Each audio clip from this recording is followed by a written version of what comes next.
I'm not going to achieve anything. You come to that realization. Meaning no new achievements. Or I would also argue you've also achieved most of the things that are achievable. No? No, I don't. I just don't. You're not going to achieve anything concrete and lasting. As an old person? As a human. Oh, okay, great. Even better. So there's that. There's the futility. There's the futility of your life. Right, but did you think you would at some point? Of course I did. I thought I was going to. I didn't know what. I couldn't be specific, but I was sure I was here for going to do something. Going to do something. Like who had done something to you in your mind? Well, cultural heroes like Lenny Bruce had done something. That the story that was told. Cultural hero like Billy Connolly had done something. Bob Dylan, he'd done something. And you just realised after a while that they mightn't feel that about themselves. Yeah. But also, so how are you going to spend your time? And believe it or not, and the key to the whole thing for me is the Zen meditation.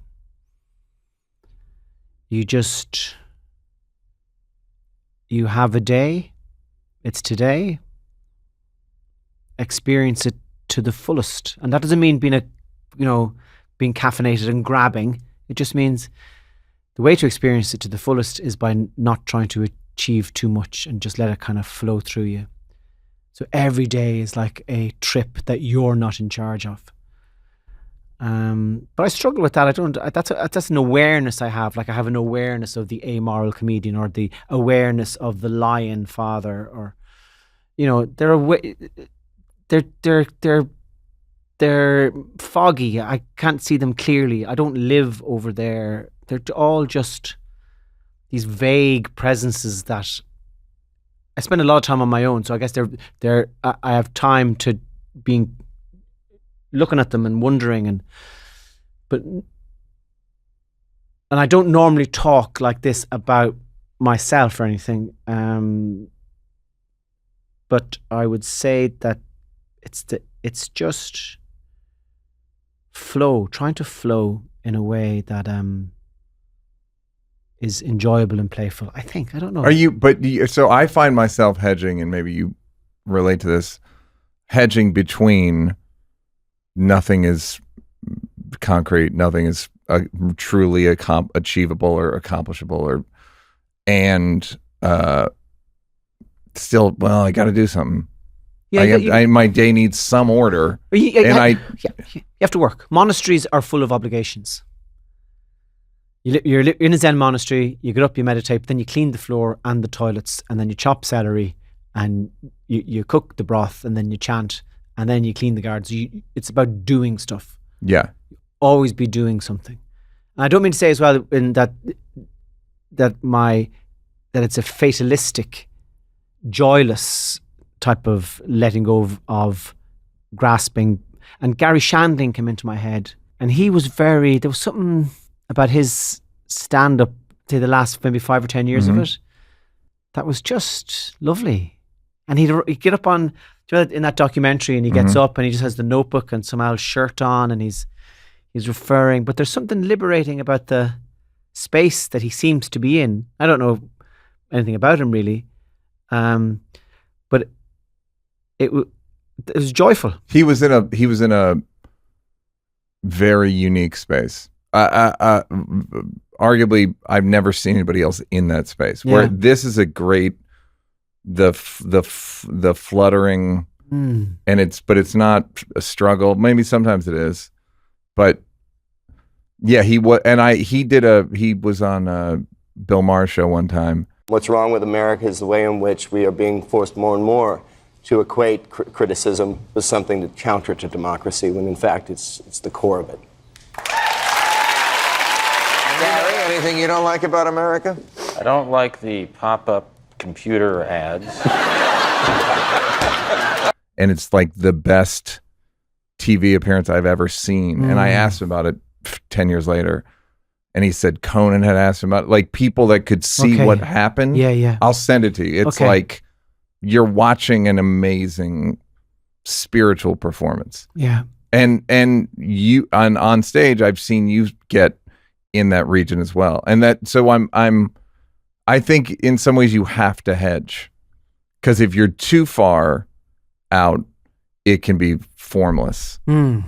So it's got to be some rendition where you're headed that way. You need to be able to communicate it. Yeah. And the great thing about those bits of Shandling where he was on stage with the Notebook was that you can go to a stand-up show in Madison Square Garden or wherever, Radio City, and there's lights and there's a big thing and it's, drum rolls and explosions and the comic walks out and he's dressed head to toe in leather and it's all, yeah.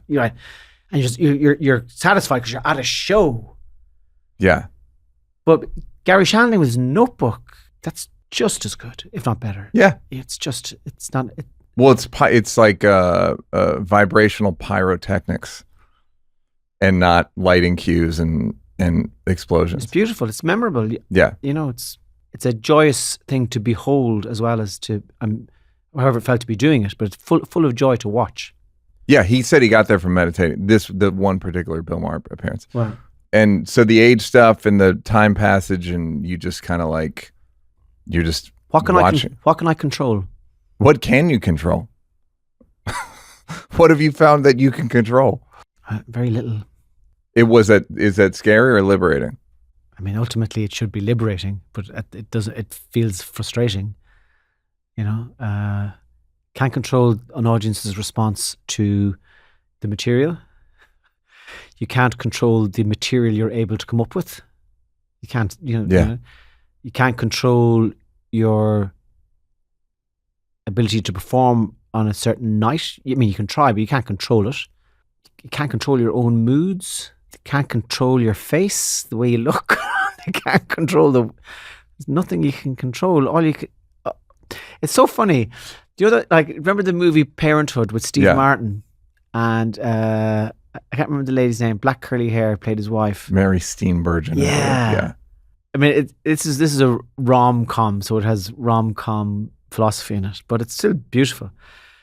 There was a scene where the kids, there's one kid who has a bucket on his head, and there's another kid who, smoking dope in a tree or something, and there's another, she's in love, one of the kids is in love with this guy, he's a drag racer, he nearly dies and stuff like that, and the aunt has a vibrator. Do you remember that all? And the dad is grumpy and everything. Mary Steenburgen, I think. Steenburgen goes up to Steve Martin and she says, "I'm pregnant." Yeah.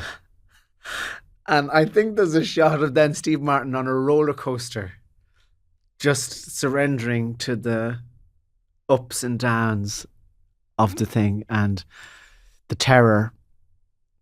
And you can't anesthetize terror by saying, "Oh, it's all joyful." Terror is fucking terror. But there's also the joy. So I guess that image came into my head then about just... None of us I will never get to the position of just letting go completely. Hey, did you like that? Did you like that? Yeah, did you like it though? You want more? Don't want to work? Would rather watch videos of me grab-assing with people? First of all, go up here to subscribe. And then go up here to watch more clips. This is like when the weatherman says that there's a high pressure system coming in. I'm not really used to the green screen.